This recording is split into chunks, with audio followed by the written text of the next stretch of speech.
Hello students, welcome to BM academy. দেখো, আজকের ভিডিওতে ক্লাস 11-এর সেমিস্টার 1-এর এস ব্লকের অন্তর্গত গ্রুপ 1টা আমরা আজকে আলোচনা করব। তো তোমাদের সিলেবাসে যেটুকু রয়েছে সেমিস্টার 1-এ সেটা হচ্ছে গ্রুপ 1 এবং গ্রুপ 2 এবং পি ব্লকের মধ্যে আছে গ্রুপ 13 এবং গ্রুপ 14। তো এই চারটে চ্যাপ্টারে আমরা আস্তে আস্তে ডিটেলস আলোচনা করব। তো সব থেকে প্রথমেই দেখো নোটসটার দিকে যদি আমরা লক্ষ্য করি যে এস ব্লকের অন্তর্গত আমাদের যে দুটো গ্রুপ রয়েছে তারা হলো গ্রুপ 1 এবং গ্রুপ 2। বেশ, তো আমরা প্রথমেই আলোচনা করছি আজকে গ্রুপ 1 নিয়ে। গ্রুপ 1 এর এলিমেন্টগুলোর মধ্যে কারা রয়েছে? Hydrogen, lithium, sodium, potassium, rubidium এবং সিজিয়াম এবং অবশেষে আছে ফ্রান্সিয়াম।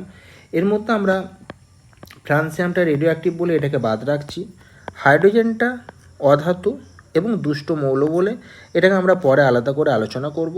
ঠিক আছে, তো বাকি যে পোর্শনটা যাদের ধর্মগুলো একই রকম টাইপের, অর্থাৎ যারা প্রত্যেকেই হচ্ছে ধাতু, তাদেরকে আমরা আলাদা করে আলোচনা করছি। তো এরা প্রত্যেকেই ক্ষার এবং প্রত্যেকেই ধাতু, তাই এদেরকে প্রত্যেককেই বলা হয়ে থাকে ক্ষারীয় ধাতু। আচ্ছা, এই হচ্ছে ব্যাপার। তো এদের জেনারেল ইলেকট্রনিক কনফিগারেশন কী হবে? NS1। তার কারণটা কি? লিথিয়ামের টোটাল ইলেকট্রন সংখ্যা হচ্ছে 3, সোডিয়ামের 8 বেড়ে কত হয়েছে 11, তারপর আবার 8 বেড়ে 19, তারপর 18 বেড়ে 37, 18 বেড়ে 55, এরপর একটা 87 হবে, 32 বাড়বে। এটা আমরা প্রত্যেকেই জানি যে ইলেকট্রন বাড়ার নিয়ম হচ্ছে 1 নাম্বার গ্রুপের ক্ষেত্রে 2, 8, 8, 18, 18, 32। আচ্ছা, যদি আমরা এখানে হাইড্রোজেন রাখতাম, এর হচ্ছে 1, তাহলে এখানটাতে আমার কত বাড়তো? 2 বাড়তো। বেশ, তো লিথিয়ামের ক্ষেত্রে আমার কনফিগারেশন হবে 1:2s1। 1:2 জায়গাতে আমি এখানে কি লিখতে পারি? হিলিয়াম লিখতে পারি, দিয়ে 2s1টাকে লিখতে পারি। তাহলে সোডিয়ামটার ক্ষেত্রে হিলিয়ামের পরিবর্তে আমি নিয়ন লিখে 3s1 লিখতে পারি, তারপর আর্গন লিখে 4s1 লিখতে পারি, ক্রিপ্টন লিখে 5s1 লিখতে পারি, জেনন লিখে 6s1 লিখতে পারি। তো আমরা দেখতে পাচ্ছি যে প্রত্যেকটা মৌলের ইলেকট্রনিক কনফিগারেশনের বাইরের কক্ষপথে একটা করে মাত্র ইলেকট্রন রয়েছে। যেহেতু একটা করে ইলেকট্রন রয়েছে, তাই এদের প্রত্যেকটা জারণ স্তর হবে +1, প্রত্যেকের যোজ্যতা হবে 1 এবং প্রত্যেকে হবে গ্রুপ 1 এর অন্তর্ভুক্ত। বেশ, তাহলে প্রত্যেকটারই শ্রেণী হয়ে গেল আমাদের কত? 1, বা গ্রুপ সংখ্যা হয়ে গেল 1। পর্যায় কত? পর্যায়ে আমরা কি দেখে বের করি?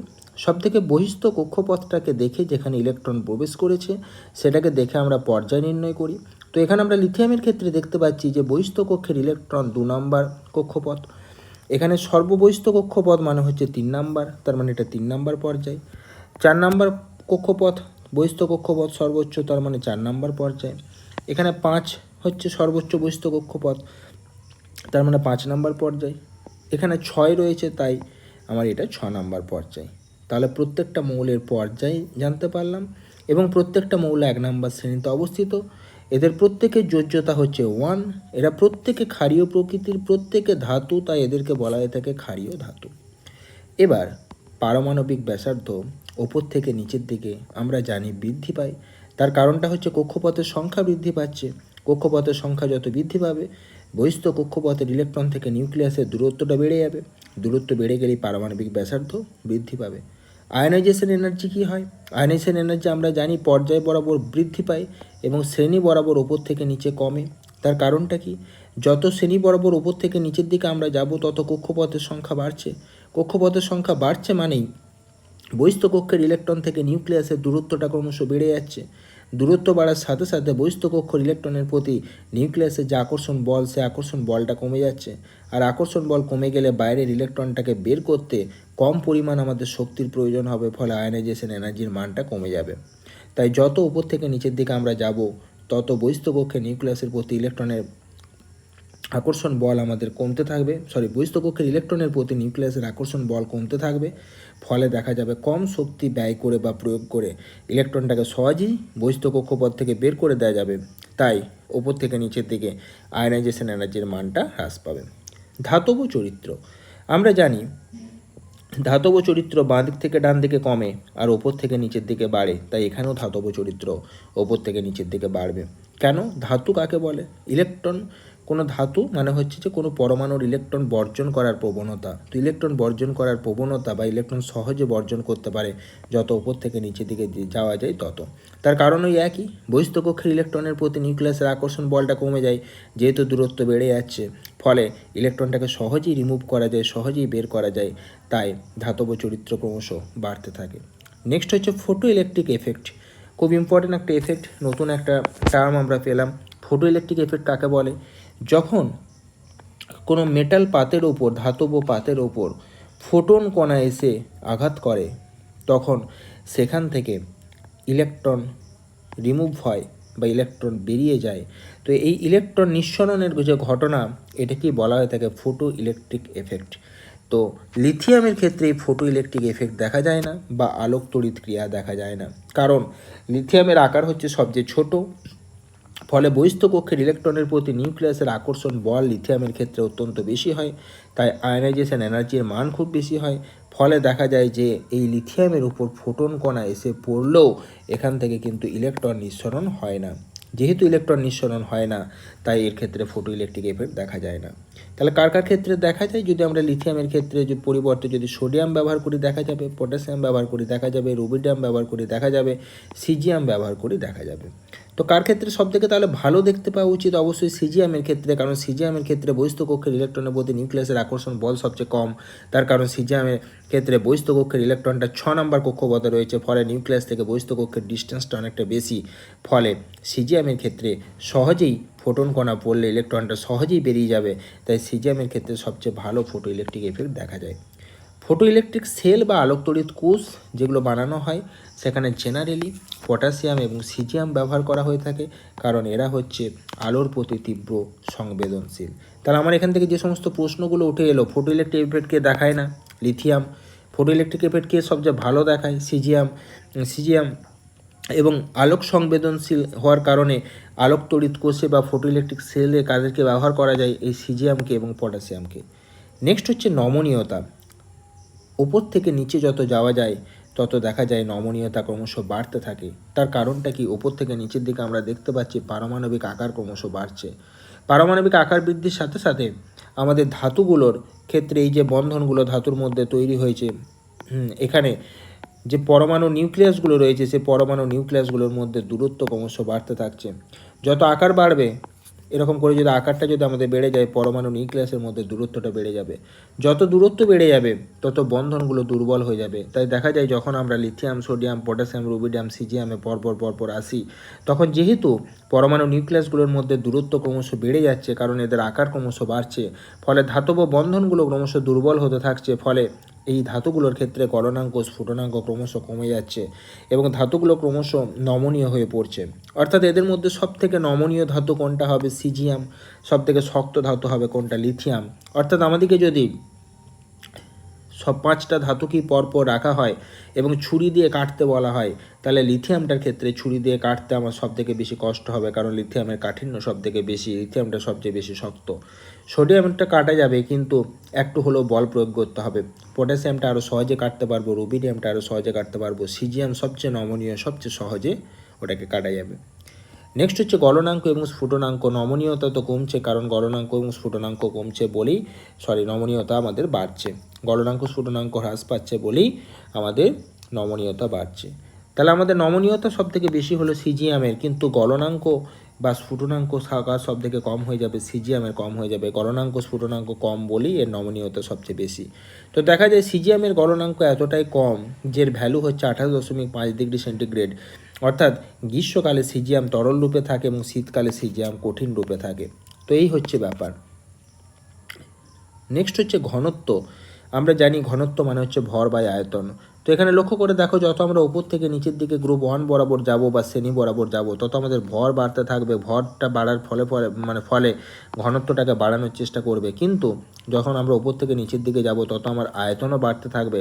এই আয়তনের বৃদ্ধিটা আবার ঘনত্বটাকে কমানোর চেষ্টা করবে, কারণ ঘনত্বের সাথে আয়তনের সম্পর্কটা ব্যস্তানুপাতিক সম্পর্ক।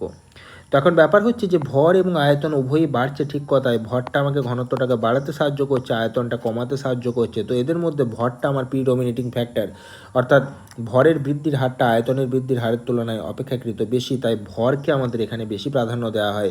তাই ওপর থেকে নিচের দিকে যেহেতু ভর বাড়ছে তাই ধরে নেওয়া হয় যে ঘনত্বটাও বাড়বে। তো ঘনত্বটা যদি বাড়ে তাহলে আমাদের পরপর লিথিয়াম, সোডিয়াম, পটাশিয়াম, রুবিডিয়াম, সিজিয়ামে পরপর বৃদ্ধি হওয়া উচিত ছিল, কিন্তু ঘনত্বের যেটা অ্যাকচুয়াল অর্ডার বা প্রকৃত ক্রম সেটা হয় লিথিয়ামের পরে হয়ে যায় পটাশিয়াম, পটাশিয়ামের পরে হয়ে যায় সোডিয়াম। তার মানে জাস্ট আমার এই সোডিয়াম আর পটাশিয়ামের জায়গাটাতে চেঞ্জ হবে, বাকি যেটা যেমন আছে তেমন থাকবে। আচ্ছা, তো ভর এবং আয়তন উভয়ের উপর ভিত্তি করে উভয় মানকে ক্যালকুলেট করে দেখা যায় যে আমাদের লিথিয়ামের পর সোডিয়াম তারপরে পটাশিয়াম হওয়া উচিত ছিল, কিন্তু আমাদের সোডিয়ামের ঘনত্বটা আর একটু বেড়ে গিয়ে পটাশিয়ামকে ক্রস করে যাবে। এই হচ্ছে ব্যাপার। বেশ, নেক্সট হচ্ছে লিথিয়াম, সোডিয়াম এবং পটাশিয়াম হচ্ছে জলের চেয়ে হালকা। এরা জল এবং বায়ুর উপস্থিতিতে তীব্র বিক্রিয়া ঘটায়, তাই সোডিয়াম এবং পটাশিয়ামকে ক্যারোসিনে সংরক্ষণ করে রাখা হয়।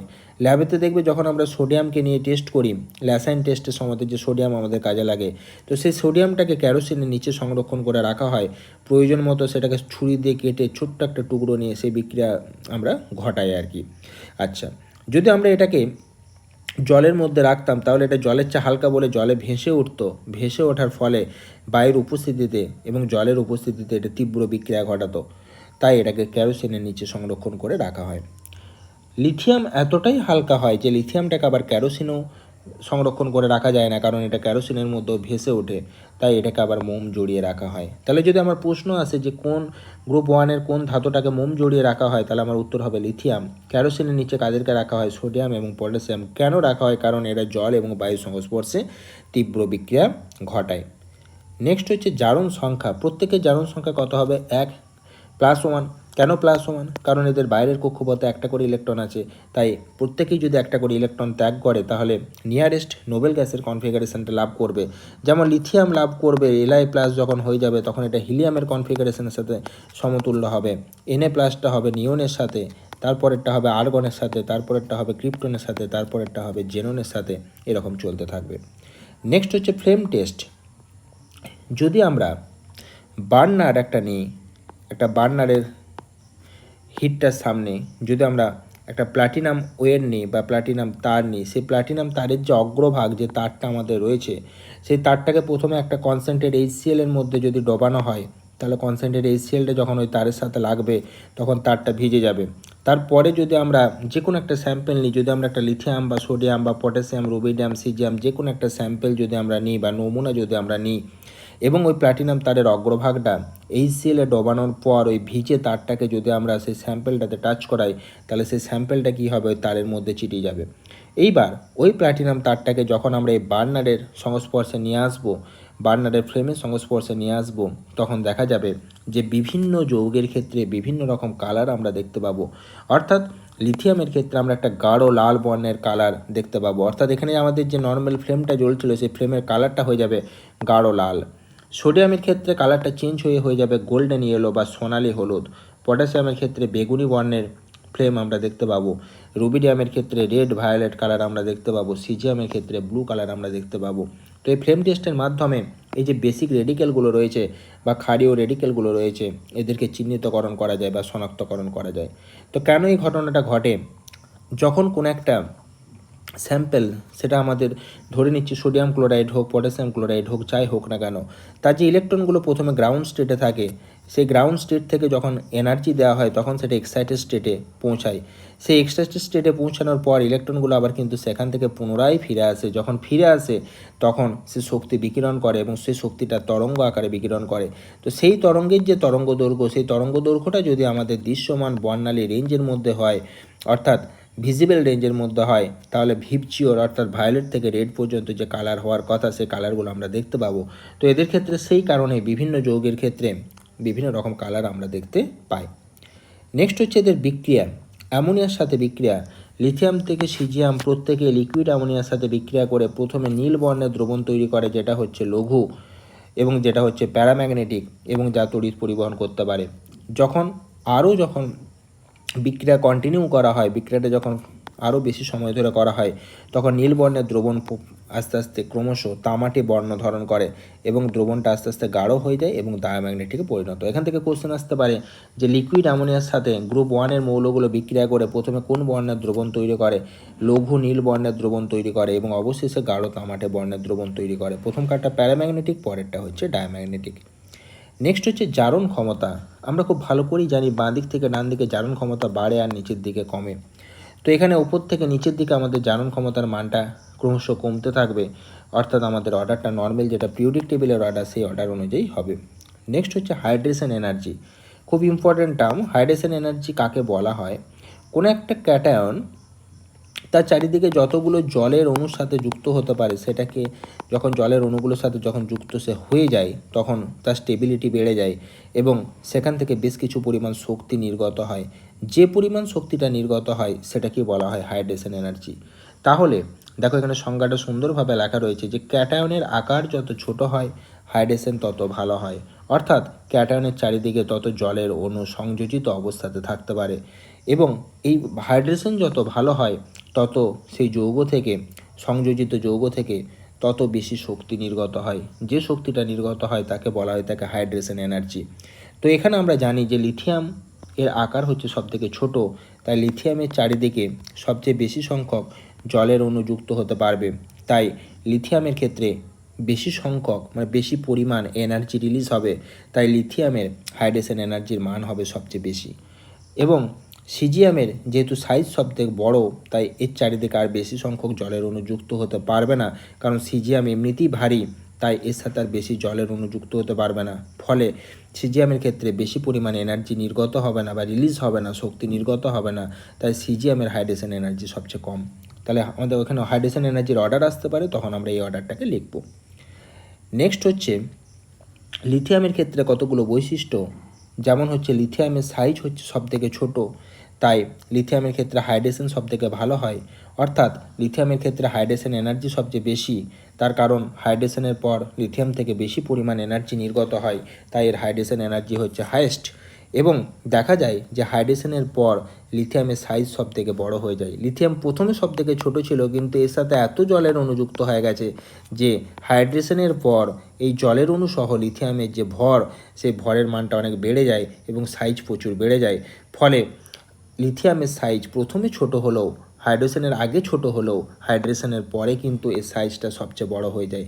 ফলে দেখা যায় যে হাইড্রেশনের পর লিথিয়ামের আয়নীয় গতিশীলতা বা পরিবাহিতা সবার চেয়ে কম হয়ে যায়। তার কারণ লিথিয়াম শুধু আর একা নেই, এর সাথে প্রচুর সংখ্যক জলের অণু যুক্ত হয়েছে, ফলে এর সাইজ প্রচুর পরিমাণ বেড়ে গেছে, এর ওয়েট বেড়ে গেছে, ফলে তার মোবিলিটি বা আয়নিক মোবিলিটি বা আয়নীয় গতিশীলতা কি হয়ে যাবে? সবার চেয়ে কম হয়ে যাবে। তাহলে এখান থেকে প্রশ্ন আসতে পারে হাইড্রেশন এনার্জি কার সবচেয়ে বেশি? লিথিয়াম। হাইড্রেশন কার ভালো হয়? সবচেয়ে লিথিয়াম। হাইড্রেশনের পর কার মানে আয়নীয় গতিশীলতা সবচেয়ে কম হয়ে যায়? সেটাও হচ্ছে লিথিয়াম। নেক্সট হচ্ছে ক্ষারীয় মৌলের যে সমস্ত হাইড্রোক্সাইডগুলো রয়েছে তাদের জলে দ্রাব্যতার ক্রম বা অর্ডার।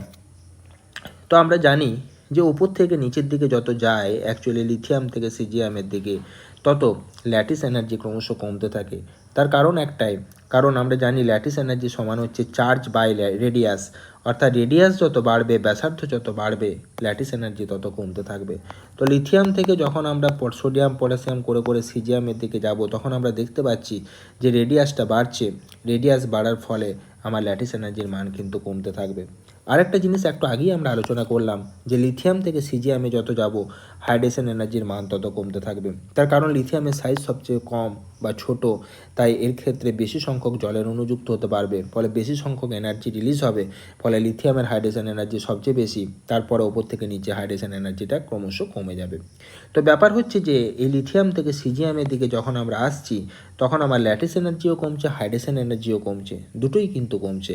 কিন্তু এখানে একটা জিনিস খেয়াল রাখতে হবে যে ল্যাটিস এনার্জির তুলনায় হাইড্রেশন এনার্জি কম পরিমাণে হ্রাস ঘটে। অর্থাৎ আমরা যদি এরকম কেস ধরে নিই যে প্রথমে আমাদের একদম প্রথমে লিথিয়ামের ক্ষেত্রে আমার ল্যাটিস এনার্জির এটা, হাইড্রেশন এনার্জি এটা হচ্ছে আমার ল্যাটিস এনার্জি, এটা হচ্ছে আমার হাইড্রেশন এনার্জি।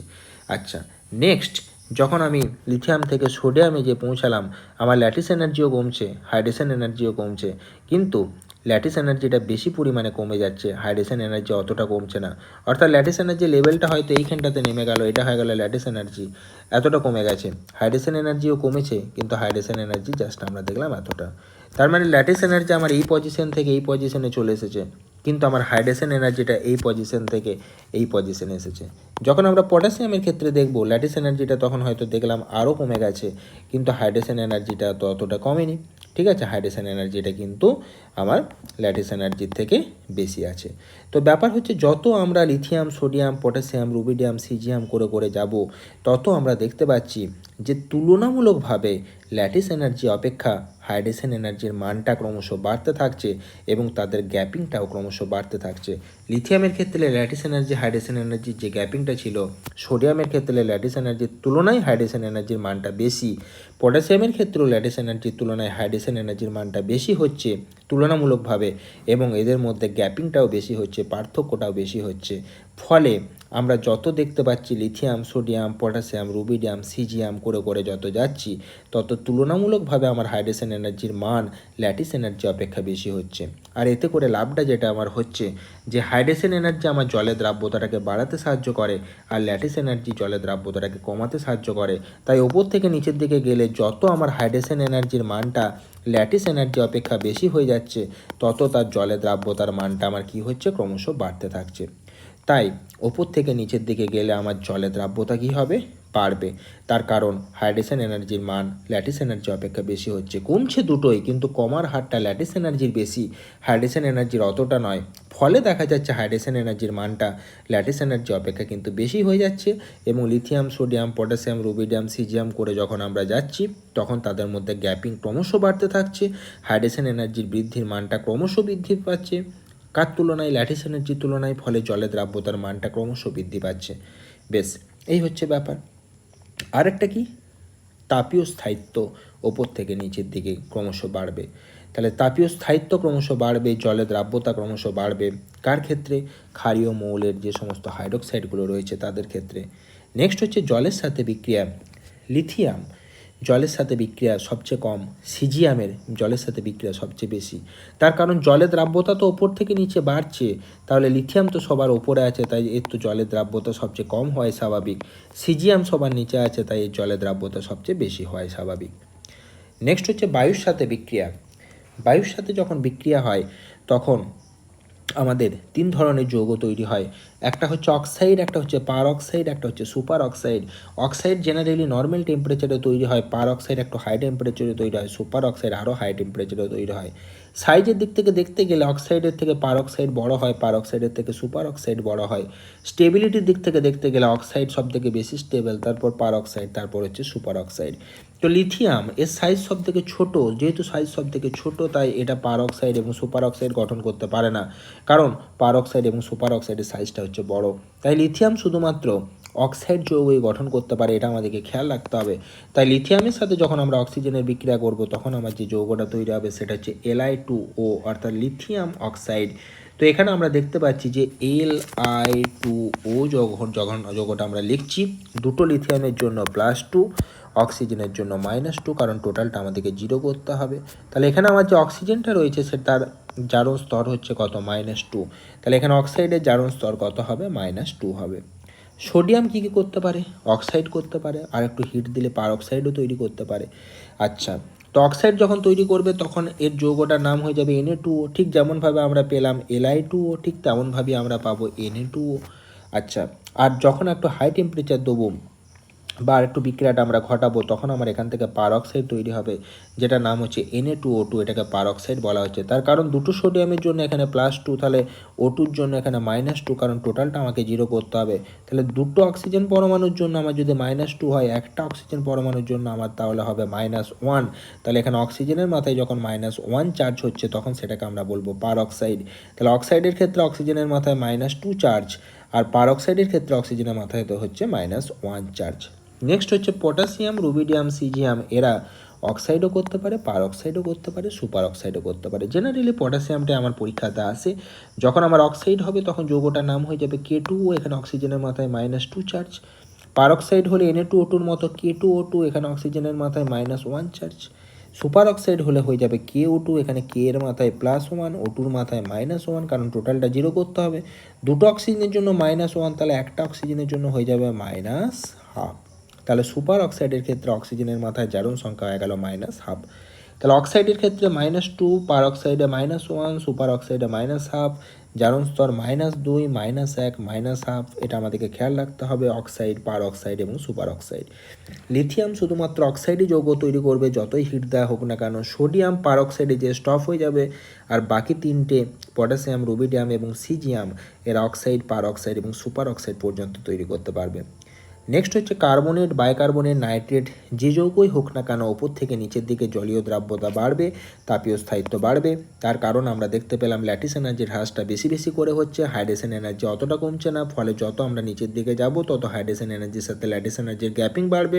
হাইড্রেশন এনার্জিটা উপরের পজিশনে থাকবে, ল্যাটিস এনার্জি নিচে থাকবে। হাইড্রেশন এনার্জির মানটা যেহেতু ল্যাটিস এনার্জি অপেক্ষা ক্রমশ বেশি হয়ে যাচ্ছে, ফলে জলে দ্রাব্যতার মানটা আমাদের ক্রমশ বাড়তে থাকবে।